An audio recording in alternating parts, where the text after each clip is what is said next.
嗨，大家好，我是躺平叔，今天是2026年6月22號。這一期咱們繼續聊聊恒大清盤，聊聊中國的房地產。海外評級機構惠譽，它6月18號又出了一個報告，它這個報告主要觀點，中國新房銷售2026年將下降11%到13%，就是今年我們的新房銷售還要下降13%左右，聽起來不是什麼好消息。當然，指的是新房，最主要是他之前預測2026年下降7%到8%，現在到了6月份，他又修改了他的這個目標，變成下降11%到13%，也就是加速下滑。2026年全年預測，中國住宅物業市場全年仍將保持疲弱，新房銷售按價值算，它不是平米，按價格。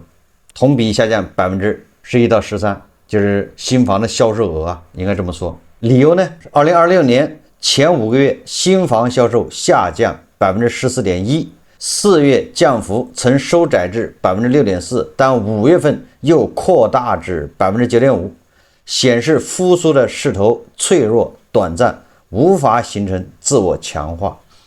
6到12月份預計下降9%到12%。理由呢是受就業市場疲弱、高庫存影響。目前需求復甦狹窄，主要依賴少數一線、強二線城市，較低線城市持續疲弱。政策寬鬆持續，但效果有限。開發商債務違約傳染風險降低，但買家信心不足，就業壓力大，庫存高企，整體處於向長期可持續水平調整的過程中，但調整仍未結束。相对比2025年，惠譽他得出結論是，我們2025年新房銷售下降13%，那要按他這個算法，2026年還要下降13%。此次預測仍慢於2025年，但比之前預期更加悲觀，反映出5月以來的弱勢數據。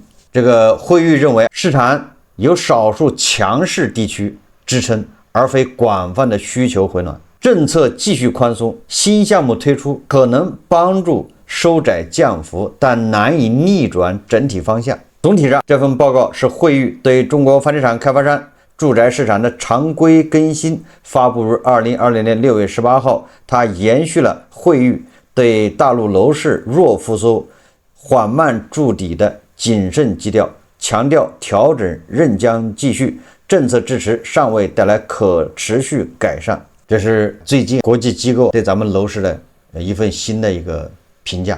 實際上，我們看我們自己公布的數據也不容樂觀。2026年前5個月，中國住宅累計銷售面積26027萬平方米。那這個什麼概念？這是2013年以來同期最低值。也就是13年來，這是最低值。5月份累計同比下降12.1%。2026年前5月，中國住宅累計銷售額，剛才是銷售面積，銷售額下降是25783億元，為2016年以來同期最低。近10年來，5月份前5個月都是最低的，累計同比下降14.1%。你看這個銷售面積下降12.1%。銷售額下降14.1%，那售價是不是也在下降？銷售額降得更快嗎？說明價格是吧？同期也在下降。2020年5月末，住宅待售面積41620萬平米，累計同比增長0.8%，仍處於2017年以來最高位。2020年前5月，房地產開發商投資到位資金來源於個人按揭貸款金額為4066億元，為2013年以來同期最低，累計同比下降28%。所以說這些數字也反映出我們1到5月新房銷售的一個現狀，都是最低。所以現在我们很多人可能忽略了，現在媒體網上說小陽春回暖，那都指的是二手房，而且二手房裡面的老破小，只賣200萬、300萬的這種房子，最主要原因跟學區有關係。但是隨着學區房，隨着上學，把這個老破小帶火以後，各種不堪入目的這個事情就發生了，陰陰苟且是吧？樓市還沒回暖，這些中介啊，這些貓膩卻按捺不住了。大家還記得吧？前不久媒體報道的這個上海链家賣房吃回扣，不叫吃回扣，吃差價，就是有一套老破小，業主掛牌是118萬，链家的這個經紀人他把砍到106萬，106萬让安排自己的女兒去過戶買了。链家的另外一個經紀人以190多萬的價格往出賣，這總之中間各種貓膩啊！我記得咱們節目也介紹了一下，現在上海的有關部門已經介入調查，但是根據媒體報道，這裡面水相當深。媒體現在又爆料，這裡面貓膩太多啊！這個我估計只有那些做中介的人才搞得明白，為什麼這麼玩？看看新聞，昨天有個報道比較詳細，我給大家介紹一下，因為你只有知道這裡面水這麼深，你才知道什麼老破小的小陽春是怎麼來的，這裡面有多少水分，多少是这些中介來回倒手。你想，你把這房子一買完之後就算成交一套，過個幾天你又賣給別人又成交一套，來回就實現就這麼一套房，成交了3、4回，這玩意能算成交量嗎？說上海樓市近期的鏈家吃差價事件從曝光至今爭議不斷，原本看似是中介低價收房高價轉賣牟利的事，但隨着記者連日追蹤，房管、城管部门的介入核查，真相非但沒有水落石出，反而疑點越來越多，出現了一連串反常的巧合和細節。除了鏈家的2名業務員，石女士的親戚董某，就是賣房子的那個房主的親戚董某，還有出價188萬的神秘接盤俠潘某，2次撮合天價交易的中介高息公司都有疑點。你看這個什麼董某高息公司，這個上一次媒體報道都沒有這公司，現在又冒出了這2個公司，你說這麼一套房成交，這比這個美國和伊朗的谅解備忘錄還複雜。你說能把一個房子老破小能賣成這麼複雜，這凸顯咱們中國人的這種聰明勁兒。說今天就來說一說這些天調查後的發現，就是看看新聞他們去調查的。1.1，他說中介一家急速鎖房，未网簽就加價74萬推銷。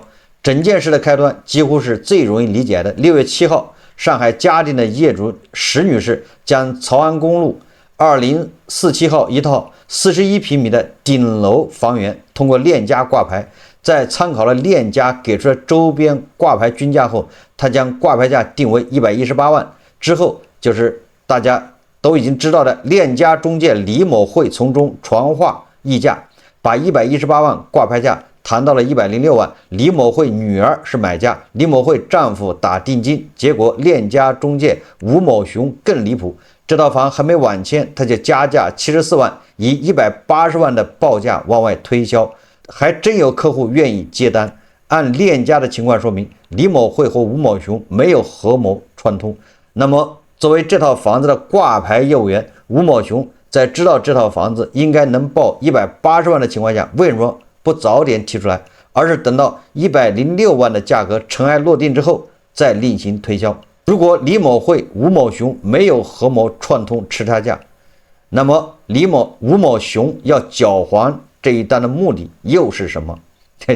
這個只能等待這個調查人員去調查吧，也許這永遠是個謎。1.2說石女士的神秘親戚董某，這個業主賣房，他居然還有個親戚在裡面攪和，這太複雜了。調查中有一張聊天記錄截圖值得注意，鏈家中介吳某雄給客戶董某的備注是考慮曹安路第1排房子。據我們了解，這位姓董的客戶大約在1年前就向中介吳某雄表達過對這一區域的房源興趣，所以這次吳某雄才以180萬的高價向他推銷這套房源。更讓人大跌眼鏡的是，這個董某是業主石女士丈夫的親戚，太複雜了。6月8日，也就是石女士與中介李某會談妥成交價的第2天，董某也就是她丈夫的親戚董某就給石女士打電話說什麼呢？據這個賣房人就是業主石女士告訴看看新聞的記者，他說石女士接到電話時，他們夫妻倆正在去网簽的路上，正要去网簽。你說情報掌握的，他倆正要去网簽，接到了董某的電話，董某希望高價購房的意圖很明確，董某就是要跟他的親戚，你想這個業主是他親戚，跟他說你知不知道這套房子可以賣到160萬到180萬？這個業主就說了，業主石女士就說這麼貴嗎？你是我親戚，那我就160萬賣給你吧。這個董某就說沒問題。這個石女士回憶給業主，他說因為若自己當時違約要承擔違約金，因為他已經簽了這個，你要違約你不賣違約金，他就說要董某幫他支付違約金。如果你要願意160萬買，那我要跟链家違約，是吧？这不是跟链家，是那個李某慧的女兒嗎？買了房，這要違約，違約要付違約金，那這個違約金由董某來付，是吧？所以說，因為有涉及到違約金，所以說石女士就跟董某說，你要想買我的房，你把40萬打到我賬戶上，我還要因為還有違約金，好，我要賠他們40萬。董某就說了，我今天只有30萬，要麼我還有10萬，明天打。這個石女士老公就董某的親戚，就是那個業主的老公，他就说了，说就不要跟親戚做生意，算了，跟親戚做生意說不清楚。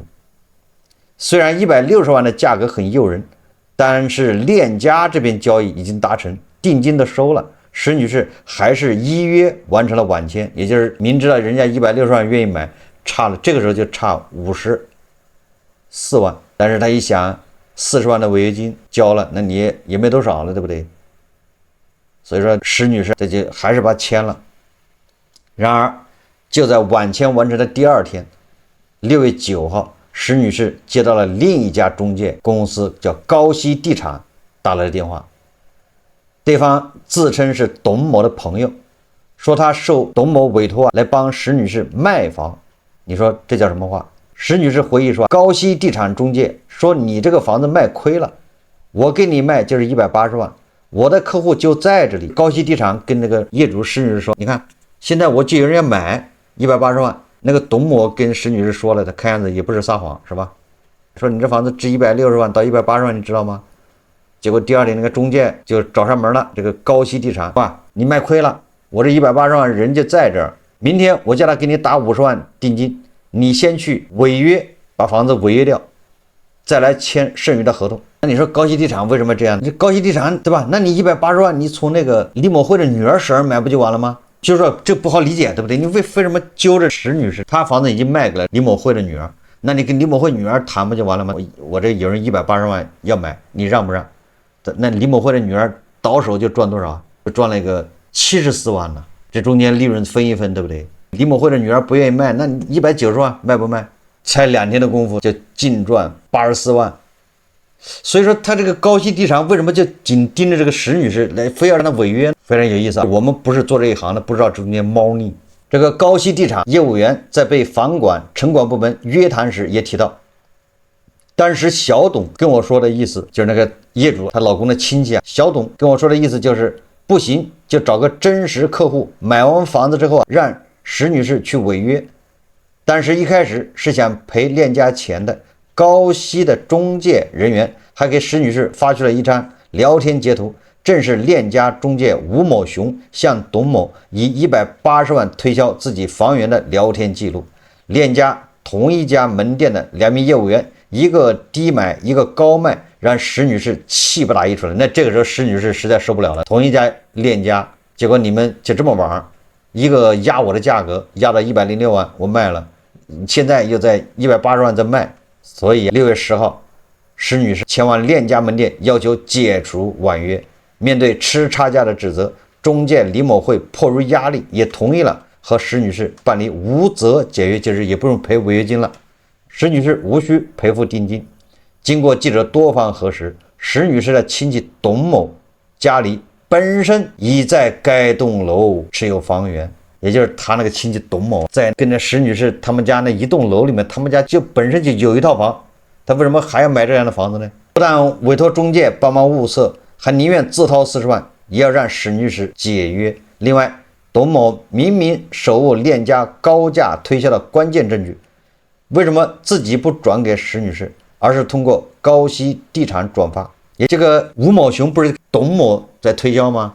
是吧？180萬聊，那也就是董某手機裡面也有這個截屏聊天記錄，180萬這個價格，為什麼董某不呱呱直接截屏給他親戚發過去，對不對？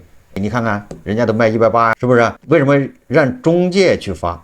高息地产他把这東西发給中介，中介再把这個發給這個石女士。好，這個時候又出來一個潘某接盤俠，1.3，188萬光速接盤俠潘某。就在石女士去鏈家要求解除挽簽的同時，高息地產找到的神秘買家潘某已經火速入局。6月11日簽約付定金，你看第二天就付定金。6月13日結清首付，全程光速推進，最終挽簽價格高達188萬，比石女士首次簽約的106萬暴漲82萬。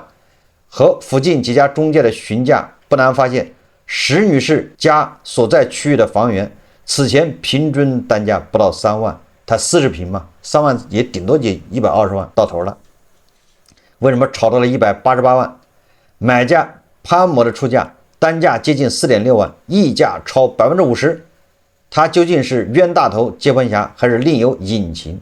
在嘉定區房管部門的約談核查中，高息地產中介聲稱已明確告知潘某周邊房源的真實均價，而城管打電話問詢潘某時，他卻表示自己不清楚周邊房價，從來沒有實地看過房子，只是覺得這個地段有投資價值，所以決定入手。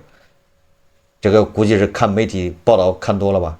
這房子188萬買，你租出去，一個月租金5000、6000，比那個銀行利息要高，是不是這種人想投資啊？都沒有實地看過房子啊，只是覺得這個地段有投資價值，所以決定入手。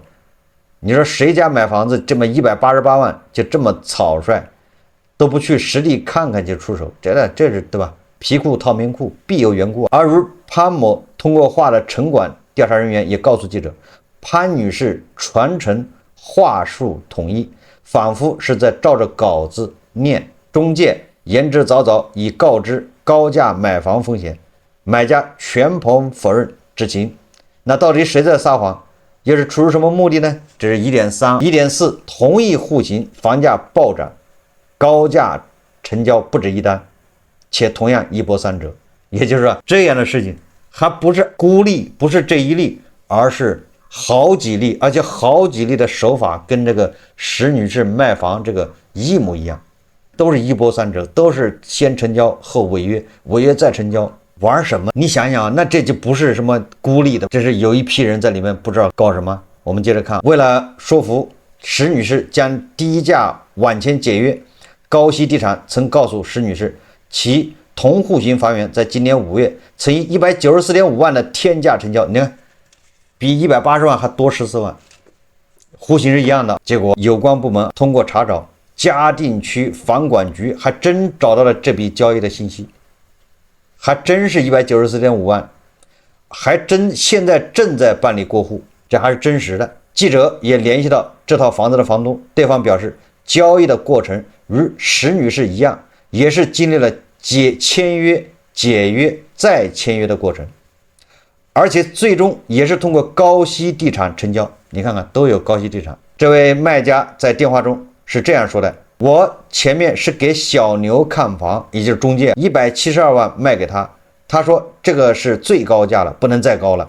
簽好合同以後，我就順便到附近的房產問一下，高息地產中介說你賣錯了，他說你這個最起碼190萬，我再把違約金賠好以後，我再跟高息地產再簽。這個交易除了和高息有關，石女士的親戚董某似乎也脫不開關係，董某又摻和了這套房裡面的交易。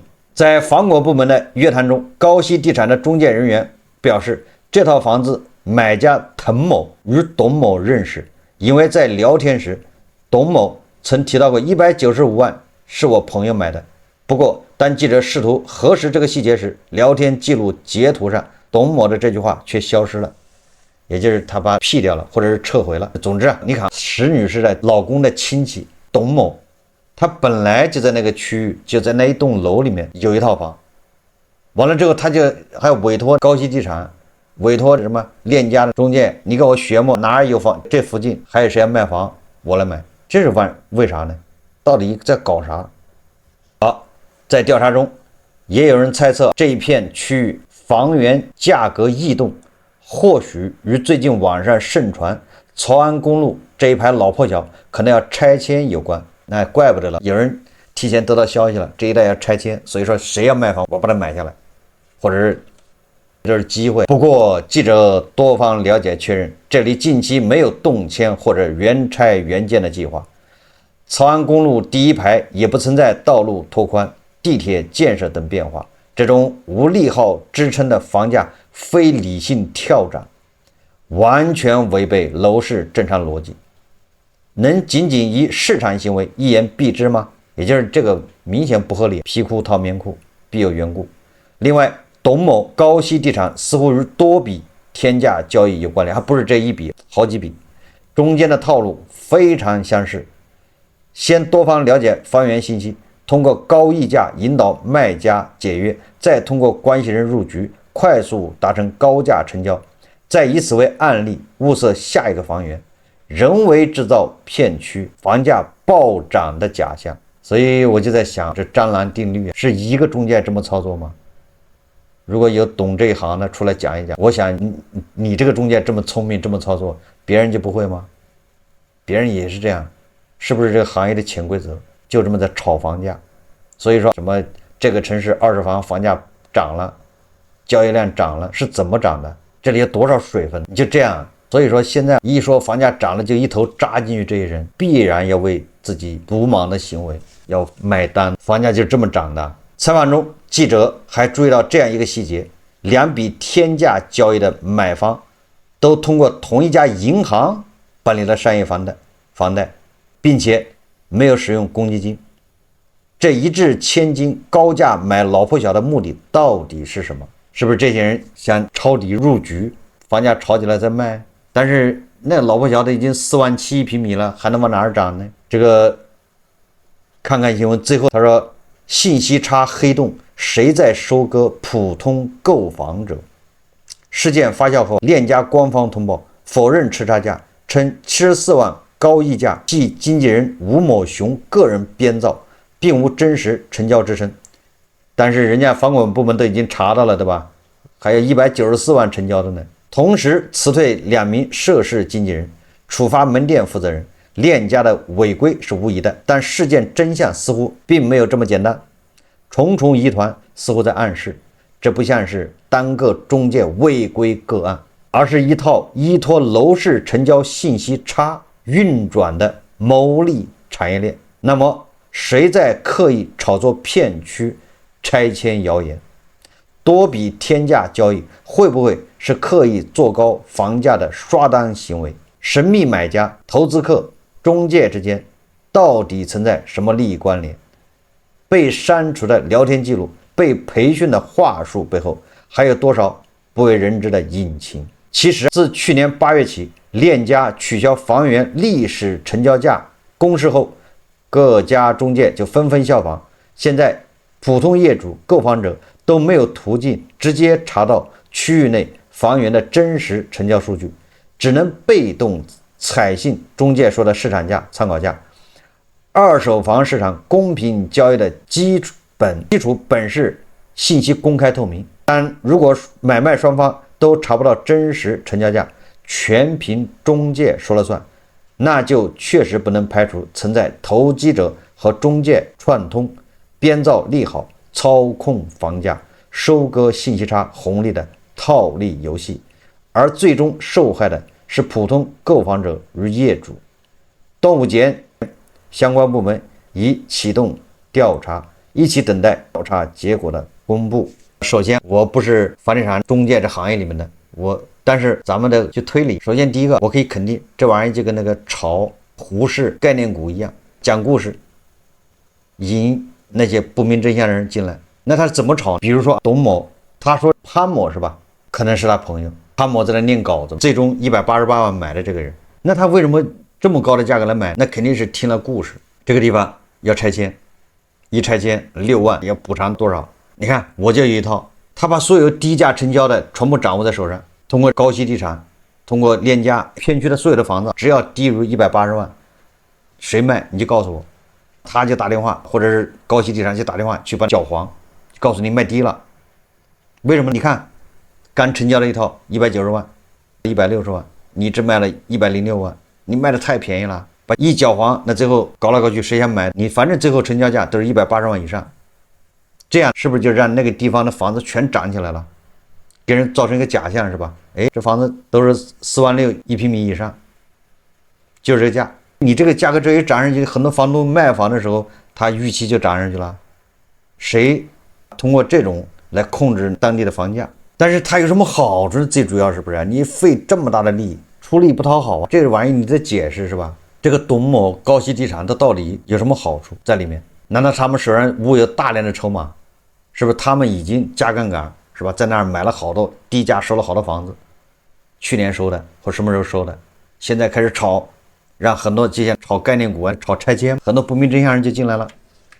有人想106万賣，那不行，那賣低了你相當於砸盤，相當於我這籌碼都在我手上，我手上拿了10套房，我这麼拉到200萬以上出手慢慢賣，結果你這或者我不知道上海是不是說這房子買了我還不能馬上就賣，對不對？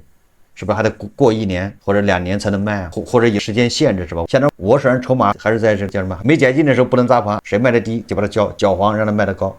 等到我解禁了，是不是啊？那我再開始，當時100萬買的，現在220萬賣，慢慢賣一套賺一套，很有可能。我估計當時這個董某跟高息地產他們已經串謀了，他們恐怕手上拿了不少房子，就準備炒高。現在大家都說上海小陽春火，制造焦慮，趕緊買。是不是這些中介和個別的這些人在炒房合謀？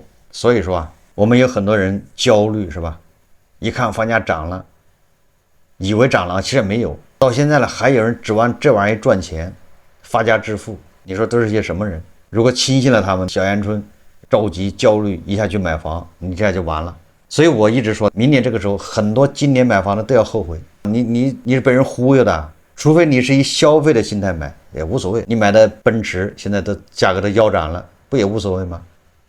再一開，那價格更跌得厲害，也無所謂。所以你要消費的心態買房子無所謂。但是如果你要奔着投資的，奔着什麼房價在漲，我不買來不及了，那你就要吃虧，你就要失望。你看看，這反映的是为什麼我今天花這麼長時間來講這個案例啊？這就是反映上海現在這麼火，這裡面沒問題嗎？對吧？這難道僅僅是鏈家和高息地產的問題嗎？高息這個中介是2個中介嗎？我估計其他中介也好不到哪裡去。為什麼？因為這裡面涉及了一個叫小牛看房，也是成交價172萬，這也不便宜。實際上去年這個地方的房子也就120多萬。第二個說明什麼？第二個就是掩耳盜鈴。現在很多地方怕房價漲，也不讓中介公布實時房價。現在怕房價跌，他也不讓中介公布實時房價。為什麼呢？因為你只要一公布實時房價，那我掛牌價就比實時房價，你現在的房價我低一點，為了賣出去，你低一點，那我掛的也低一點。當初漲的時候是吧？房價漲的時候也是的，不讓公布掛牌價；跌的時候现在也是不讓公布成交價，不讓公布當地的平均成交價，不讓公布，那大家就是盲猜開盲盒。那你開盲盒的時候，那不就中介說了算嗎？就像你現在紅綠市場一樣的。你也不知道這個茅台是多少錢一股，你認為多少錢一股，你就花多少錢來買，低了買不到，還賣的你認為應該賣多少，賣多少，你猜，你賣高了你賣不掉，你但是賣低了你就能賣掉。你茅台現在1200，他不告訴你股價，有人你想賣2000，你賣不掉，反正成交不了。但是你要掛個800賣掉了，就按800賣，那你說不管是買的還是賣的都倒霉。買的你出多少錢買？你要出800買不着，是不是啊？好，你要出2000，你能買到一套，買到。你說這玩意本來這玩意就要公開透明，結果他搞成暗箱操作，你說這賴誰？所以不能全怪這中介，這些中介能夠上下其手，實際上就是因為本來應該透明的東西被他搞成個暗箱操作，這能怪誰？完了之後你還動不動給人發口罩，不讓人監督，單向唱多，制造焦慮。這個就應該讓雙方充分的發表意見，看多的說看多，看空的說看空，充分發表意見，大家自己願意看去看。你把一方不让說，你这樣看多的，那很多人他就認為房價要漲了，趕緊買吧，買你就上了這個中介的當。你看一個房子100多萬，106萬都搞到180、190，中間的水分有多大？還有一個亂象，這是第一財經日報今天報道。第一財經日報說，融房超貸借到閒餘，瘋狂攬客，空手套房還能拿到50萬，零首付買房還能倒拿30萬至50萬。這一誘人話術背後，隱藏的是典型的融房超貸模式。此前這一游走在灰色地带的金融操作，如今正悄然從暗處走向台前，堂而皇之的湧入閒置物品流轉的二手交易平台閒魚，融房中介偽裝成賣家，大肆招攬客戶。律師提醒，購房者一旦被此類宣傳吸引，並實際參與融房超貸業務，不僅面臨資金鏈斷裂、高額隱性收費等經濟損失，更可能因涉嫌騙貸、偽造材料等行為捲入法律糾紛。看似空手套房捷徑，實則是布滿陷阱的高危雷區。實際上，這個就是高評高貸啊！你買房本來首付15%，結果你這15%一算下來，你15%都不用付，你買房你還能得到30萬50萬的，完了你就到月還按揭貸款就完了。哪有这樣的好事，对不對？好多人本來就缺錢，他手上還多套房，哪有這樣的好事？所以很多人就上當受騙。這裡我們就不介紹了。總之，這個背景是什麼呢？背景還是跟媒體天天鼓吹樓市小陽春，氣溫回暖，房價也漲了，那很多人大寶貝就準備上當了。你看看，我不掏錢，我買套房就行了，我手上他給我30萬或者50萬，完了之後我這每月還按揭貸款就行了。現在房價還在漲，对不对？怕什麼？這麼好的事情已經無本萬利啊，沒有本錢還萬利，完了之後我還手上有錢花，這麼好的事情我不幹誰幹？這是老天眷顧。所以你看大寶貝他為什麼就會上當？不就是因為你制造的焦慮嗎？認為房價也漲了，再不買來不及了。大寶貝一算，對不對？2年以後我還不起了，我把這房子一賣，我還賺錢。所以越來越多的人呢，天上不會掉餡餅。好，這期節目啊，咱們就聊到這裡，感謝大家收看。如果喜歡我的節目，歡迎訂閱轉發，也可以在下方留言評論。謝謝大家。